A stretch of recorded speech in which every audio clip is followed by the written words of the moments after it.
Falso, porque no hubo ningún golpe de Estado. A Castillo le violaron todos los derechos que tenía como presidente y lo tiraron por la ventana de cualquier manera y no le respetaron ningún derecho procesal. ¿Cuál es la situación actual del presidente Pedro Castillo en estos momentos? ¿Y por qué se justifica su visita a Ginebra? ¿Y qué trámites va a hacer, si se puede saber? Sí, claro. Bueno, gracias por la invitación. Pedro Castillo está detenido en forma arbitraria hace ya más de un año. No han encontrado una sola prueba en su contra, todas las acusaciones penales han naufragado, pero me parece importante explicarle a la ciudadanía, a la gente que no está familiarizada con las cuestiones jurídicas, en un lenguaje sencillo, los aspectos más medulares, más importantes del caso. La primera y fundamental es que en cualquier democracia hay reglas que deben respetarse. Y en el caso del Perú no fueron respetadas en la destitución del presidente. Es decir, muchas veces se usan eufemismos en la prensa, se habla de que Castillo fue removido, de que Castillo fue sacado, pero esos eufemismos ocultan algo que los abogados que nos dedicamos al derecho procesal conocemos demasiado bien. Y es que hay procedimientos, como decía Norberto Bobbio, un politólogo italiano, que en una democracia son fundamentales. Uno puede estar de acuerdo o no con un adversario político, pero eso no habilita hacer cualquier cosa con el proceso. Antes había una distinción entre el derecho de forma y el derecho de fondo, pero lo esencial es que Castillo fue destituido en forma inconstitucional, violando 3 artículos de la Constitución y un artículo del reglamento del Congreso peruano. Fue destituido sin los votos necesarios en el Congreso, ese Congreso fujimorista con el cual Castillo no quería negociar. Y una de las razones por la que Castillo fue expulsado arbitrariamente del gobierno es que él se oponía a negociar con el fujimorismo en el Congreso, luego de haber derrotado a la hija de Fujimori en el balotaje que lo llevó a la presidencia. Pero me parece importante aclarar esto porque hoy Alberto Fujimori, que fue condenado por gravísimos delitos de lesa humanidad, está libre. Y Castillo se oponía a ese indulto. Y hoy Castillo, que no hizo nada, está preso. Y Fujimori, que fue condenado por crímenes de lesa humanidad en la jurisprudencia de la Corte Interamericana, está libre. Y no solo está libre, sino que se constituye él mismo públicamente en el garante de la continuidad de este gobierno de facto que hay en Perú. Y nosotros entendemos que las instancias internacionales no pueden hacer la vista gorda o no involucrarse cuando se está afectando la vida en democracia en Perú, ¿no? Bien, entonces lleguemos a Ginebra. ¿Qué tipo de gestiones se están haciendo acá en la sede europea, donde están la máxima cantidad de órganos de derechos humanos de la ONU? ¿Qué tipo de trámite, qué tipo de reclamo se puede hacer o que ya está existiendo, se han hecho reclamos? ¿Y cuál es la situación actual de esos procedimientos? Bueno, hay una denuncia ante el grupo de detenciones arbitrarias hace más de un año y no ha habido hasta el momento ninguna respuesta. Quisiera aclarar clara o concreta, pero diría no hay ninguna respuesta a secas de ese grupo de detenciones arbitrarias. Estamos hablando de la destitución ilegal de un presidente. Nos puede gustar o no cómo gobierna un presidente, pero siempre hay reglas para destituir un presidente y esa es la base de la vida en democracia. Si no, estaríamos todo el día alternando el orden político y sería un caos. O sea, ustedes presentaron el caso en el grupo de detención arbitraria, claro, y no tienen una respuesta, no saben si ese grupo se ha dirigido al sí gobierno. Sabemos, no lo ha hecho. No lo ha hecho. Pero digamos que eso yo quisiera hacer una aclaración. Hace un año cuando estuve aquí en Ginebra, ¿qué hace un año? Hace pocos meses, habrá 6, 7 meses que estuve aquí en Ginebra por primera vez en mi vida. Tuve una reunión con algunos funcionarios del Alto Comisionado de la ONU y me sorprendió la inocencia, por ponerlo de alguna manera, de esta funcionaria que replicaba el relato de esta dictadura que hay en Perú. Y ella me decía que Castillo estaba en buenas condiciones, que tenía todos sus derechos garantizados, cuando yo le estaba diciendo, como voz de Castillo, todo lo contrario. Eso me llamó la atención, porque en general estos organismos no están para repetir lo que dicen las dictaduras. Es como encontrarse en la ONU con un funcionario que repita en su momento lo que decía la dictadura de Pinochet. Uno más bien espera de estos organismos una mirada crítica y consciente, con eje en los derechos humanos, que hoy en Perú no se respetan. Además, tengamos en cuenta que repetir el relato de un gobierno ilegal que asesinó a 70 manifestantes en Perú parece contradictorio. Yo me sorprendí mucho en esa primera reunión de la ONU y como decimos muchas veces, y lo dijo el presidente de México en un tuit que publicó hace también 6, 7 meses, él dice, ojalá que la ONU salga de su letargo. Yo como abogado tengo un escepticismo creciente con estas instituciones, porque uno ve que son burocracias elegantes, muy sofisticadas, pero que no están dando ningún resultado. En Perú la violación de derechos humanos no es solo contra Castillo, es contra mucha gente. Es contra sobre todo los indios que representaba Castillo justamente como presidente, que han sido esterilizados, violentados, o manifestantes que han sido asesinados. Y yo no he escuchado a nadie pronunciarse con claridad. Estamos cansados los abogados de escuchar los eufemismos con los cuales estas burocracias justifican su tarea. Nosotros queremos que hagan algo concreto por la gente de verdad que está sufriendo. En Perú hay violación a la libertad de prensa, persecución contra periodistas, hay una justicia corrupta, hay un Congreso fujimorista corrupto, el dictador Fujimori está libre contrariando el sistema interamericano y ninguna institución hace nada. Entonces uno siente una enorme decepción como abogado, pero un enorme compromiso con la causa de Castillo, porque como vos decías muy bien hace un momento, y me lo dijo el presidente de México y también el de Colombia, Gustavo Petro, con cuyo embajador me voy a reunir después de esta entrevista, en la misión permanente de Colombia acá en Ginebra, es una causa justa la causa de Castillo. Y nosotros lo que tenemos que hacer es visibilizarle y explicarle a la ciudadanía que Castillo no es lo que la prensa repite, y en todo caso, si lo fuera, igual hay reglas para destituir un presidente, tenía como presidente, y lo tiraron por la ventana de cualquier manera y no le respetaron ningún derecho procesal. Lo que estamos diciendo es, si lo quieren destituir, lo pueden hacer, pero conforme a derecho, respetando las reglas de la Constitución y el reglamento del Congreso. No lo pueden hacer con 5 votos menos. Miren lo grave que será el caso, que el propio procurador del Congreso peruano, no yo que soy el abogado de Castillo, el propio procurador del Congreso acaba de decir, hace unos meses en una audiencia judicial, la frase que es más o menos lo siguiente: es cierto, señores jueces supremos, que en stricto sensu no se respetó la destitución de Castillo, la regla de la vacancia que establece el reglamento del Congreso. Es decir, ya es el propio procurador del Congreso peruano que está reconociendo que violaron el debido proceso en la destitución de un presidente. Esto no es una cuestión menor. ¿Por qué lo hace este funcionario? No lo sé, querrá cubrirse por si cambia el gobierno en Perú, pero evidentemente han destituido a Castillo de manera ilegal. Y eso es peligroso para el futuro de la democracia peruana y para el Estado de Derecho en América Latina. Por eso Petro dijo en la OEA hace unos meses, acá falta un presidente, y por eso es tan fuerte el apoyo del presidente mexicano a la causa de Castillo, porque tiene claro que se violó el derecho constitucional y procesal de Perú, más allá de la discusión penal. Son distintas discusiones jurídicas, pero no vamos a abrumar a los que están escuchando con estos tecnicismos. Pero digamos que a Castillo lo destituyeron violando la Constitución, y eso es grave. La prensa peruana suele repetir como un eslogan para tratar de instalar una idea que es falsa, repiten continuamente: a Castillo fue vacado luego de dar un golpe de Estado. Ese es el titular con el que repiten continuamente esta idea. Y esa frase tan corta contiene dos falsedades, no solo una, sino dos. Y a mí me sorprende la capacidad de mentirle a la ciudadanía, y uno porque es abogado y ha estudiado, y porque ha estudiado este caso y se da cuenta de toda la mentira que hay contenida en una sola frase. Primero, que Castillo no fue vacado. Por eso la prensa usa eufemismos como fue removido, fue desplazado, pero en realidad, jurídicamente hablando, fue derrocado de manera ilegal. Le dieron un golpe de Estado a Castillo. ¿Por qué? Porque cualquier cosa no es una vacancia. La vacancia tiene reglas procesales claras, escritas en la Constitución, en los artículos de la Constitución, y no fueron respetadas por el Congreso peruano. Entonces no es correcto decir que Castillo fue vacado, porque la vacancia solo es legal si es conforme a derecho, con las reglas que establece el sistema jurídico peruano, y no fueron respetadas, como reconoce el propio Congreso peruano. El segundo punto es, dicen fue vacado, que no fue vacado conforme a derecho, después de un golpe de Estado. También en la lectura más purista, jurídica, podría decirse que fue una tentativa. Fue un intento que no se consumó. Pero una tentativa en derecho no es lo mismo que una consumación, son figuras diferentes. Por eso es un error asimilar el discurso de Castillo al golpe de Fujimori. Además, Castillo no mató a nadie y Fujimori mató a mucha gente. Más bien los votantes de Castillo fueron asesinados. ¿Pero para qué digo esto? Porque uno debiera profundizar y explicarle a la ciudadanía que Castillo no fue vacado, fue derrocado, que no dio ningún golpe de Estado, leyó un discurso que no configura ningún golpe. La figura jurídica es rebelión, pero la rebelión en la legislación peruana supone alzarse en armas. Y acá no hubo ningún arma, las únicas armas esa tarde fueron contra Castillo y su familia. Por eso parece más claro que el golpe se lo dieron a Castillo.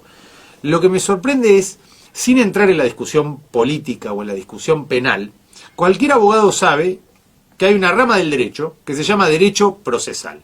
Y el derecho procesal tiene una ventaja, que es algo muy técnico. No hace falta entrar en la discusión política. Entonces, solo con leer cómo debe ser el proceso para destituir un presidente, que está escrito en la Constitución peruana y en el reglamento del Congreso del Perú, y luego vemos qué es lo que sucedió el día que lo destituyen a Castillo, vemos que claramente se violó el debido proceso y que la vacancia es inconstitucional. Los jueces del Tribunal Constitucional peruano lo saben. Entonces, ¿qué hicieron? Embarraron la cancha para no abrir la discusión. Y esto me parece importante porque esto termina de aclarar la ilegalidad de la destitución de Castillo. ¿Qué hace el Tribunal Constitucional? La misma noche que lo destituyen a Castillo, el Tribunal Constitucional, para ser imparcial, tiene que habilitar esa vía para analizar la constitucionalidad de la vacancia de un presidente, nada menos. Pero ¿qué hace el Tribunal Constitucional peruano? Como saben que la vacancia es nula, como saben que el Congreso actuó en forma ilegal, inconstitucional e irregular, desplazando a Castillo en forma inconstitucional de la presidencia, sin juicio político, el Tribunal Constitucional emite un comunicado a las pocas horas lo cual también es un delito. El Tribunal Constitucional peruano, que es fujimorista, que no dice nada de la liberación ilegal de Fujimori, emite un comunicado informal, porque ¿qué hace con ese comunicado informal? Comete un delito de prejuzgamiento, que será evaluado en el futuro, pero de esa manera anula esa vía para la defensa de Castillo. Porque la defensa de Castillo lo primero que tenía que hacer era pedirle al Tribunal Constitucional que aclarara si la nulidad de la vacancia era constitucional conforme a derecho o no. Como el Tribunal Constitucional sabe que es ilegal la vacancia contra Castillo, y no lo pueden analizar ni lo pueden decir porque están politizados, lo que hace es anular directamente esa discusión, clausurando esa vía, impidiéndole al presidente Castillo y a sus abogados recurrir al Tribunal Constitucional para recurrir o impugnar la constitucionalidad de la vacancia. Entonces solo queda la instancia internacional. Y por eso nosotros estamos hoy en Naciones Unidas. Porque es la única alternativa que hay cuando el sistema político peruano y el sistema judicial está corrompido. Que es lo mismo que dijo Castillo en su discurso. Que también, digamos, esto lo quiero aclarar. Una cuestión es la discusión procesal, que es a mí la que más me interesa como abogado. Porque creo que es la más simple. Y creo que la ciudadanía lo puede entender con facilidad. Luego hay otro tipo de enfoques más sofisticados, como el del presidente Petro. Él hace una lectura política y dice: Boluarte traiciona a Castillo, asesina a 70 manifestantes desarmados, y esa es la mejor. Y ahora Fujimori es el garante del gobierno de Boluarte, cuando Castillo con Boluarte habían derrotado a Fujimori. Entonces lo que queda claro es que hay una traición y un fraude político a los votantes de Castillo. Se afecta a los derechos políticos. Eso es lo que dice Petro. Y las medidas que está tomando Boluarte, está gobernado por una mafia. Perú hoy están rifando los recursos de los peruanos, la ley forestal, interviene en la Junta Nacional Electoral, remueven jueces. Es un escándalo. No es solo la destitución de Castillo, ese es el comienzo. Todo lo que ha seguido solo confirma lo que advertía Castillo en ese discurso, que todo el sistema político peruano está corrompido, la justicia, el Congreso. La gente se expresó en Perú en contra de la bicameralidad en un referéndum. Y hoy el Congreso acaba de aprobar la bicameralidad. ¿Te das cuenta? Gobiernan de espalda a la sociedad. Bueno, entonces... Perdóname, y un último aspecto es la discusión penal. Está la discusión procesal, que es el enfoque que a mí me interesa como abogado.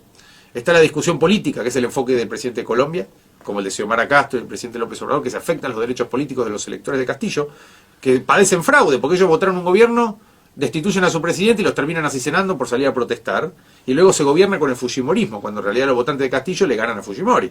Y ahora Fujimori está libre, garantizando la continuidad del nuevo gobierno. Es una paradoja antidemocrática e inconstitucional la que vive hoy en Perú. Y el tercer enfoque es el de Zaffaroni, que es el enfoque penal. Zaffaroni, ¿qué dice? Que además de todo lo que yo dije de la Constitución y del proceso y de la vida política peruana, además no se configuran los delitos que le están imputando.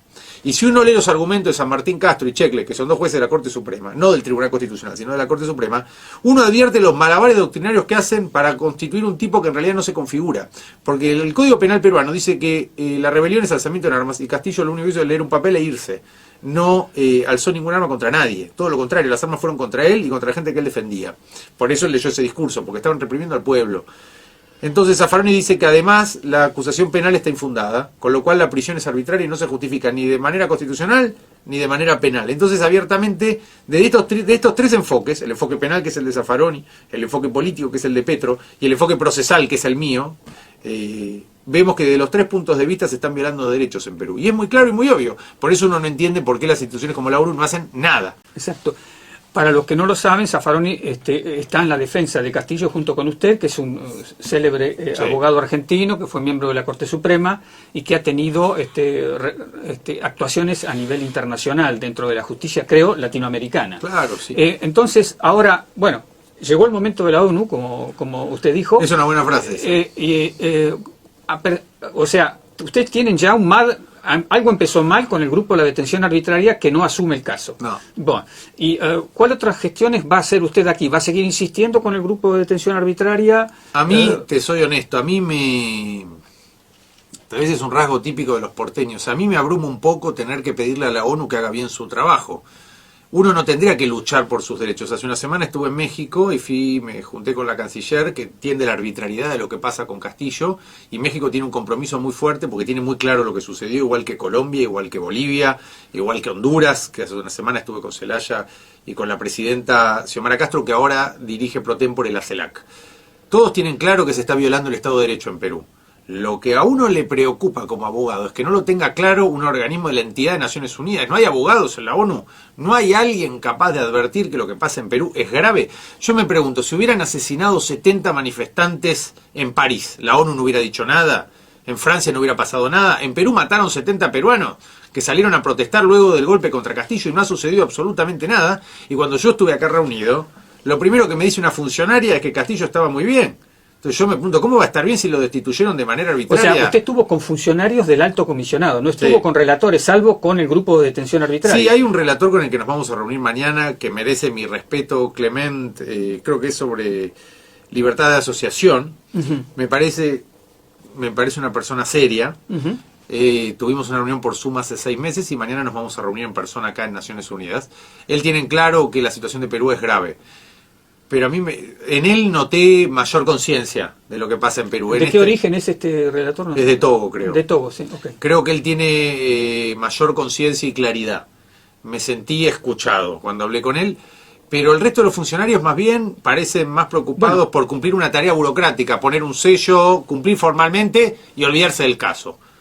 Y con la OEA, con Almagro, uno ve lo mismo. Entonces yo lo que creo, perdón Juan que te interrumpa, yo creo que si las instituciones no dan una respuesta clara, en este caso y en algún otro, en definitiva en 10, 15 años la ONU y la OEA terminarán desapareciendo y se reemplazarán por nuevas instituciones que los abogados de derechos humanos tendremos que construir para que estas cosas no pasen. Hoy lo que pasa en Perú es grave, pero también es grave porque ahora pasa en Perú y mañana va a pasar en Colombia o en Guatemala. Hace unos días el presidente Arévalo no podía asumir porque la Fiscalía Corrupta de Guatemala le impedía al presidente electo asumir el poder. Y solo pudo asumir porque el presidente de Colombia, Petro, estuvo en Guatemala y dijo explícitamente yo no me voy hasta que no asuma Arévalo.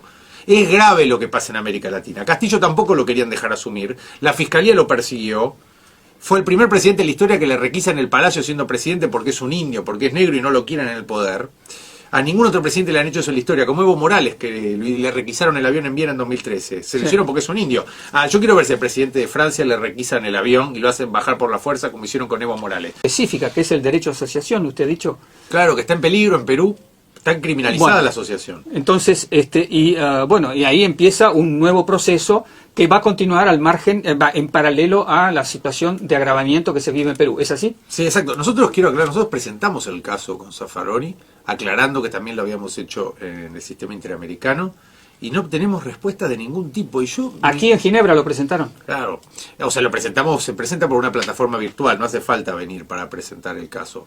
Pero yo creo que es importante... O sea, no se sabe en qué estructura cayó. Claro, a ver, el de detenciones arbitrarias hace más de un año y no han obtenido respuesta. Por eso Castillo le envió una carta al secretario general de la ONU hace un mes aproximadamente. Él le envió una carta reclamándole por el silencio de la ONU frente a lo que sucedió. O sea, el grupo de detención arbitraria no ha tenido diálogo con el gobierno peruano. Al parecer no. No le ha dado respuesta. Yo no lo llamaría gobierno, hay una mafia gobernando en Perú. Está bien. Pero sí, se entiende. O sea, el grupo ha hecho un pedido a Perú y Perú no ha respondido. Pero existe un pedido. Yo entiendo que Perú recibe el Estado peruano. De hecho, no es casual que el gobierno peruano haya designado acá en la ONU a la ex canciller como nueva embajadora en Ginebra. Bueno, está bien. Para neutralizar...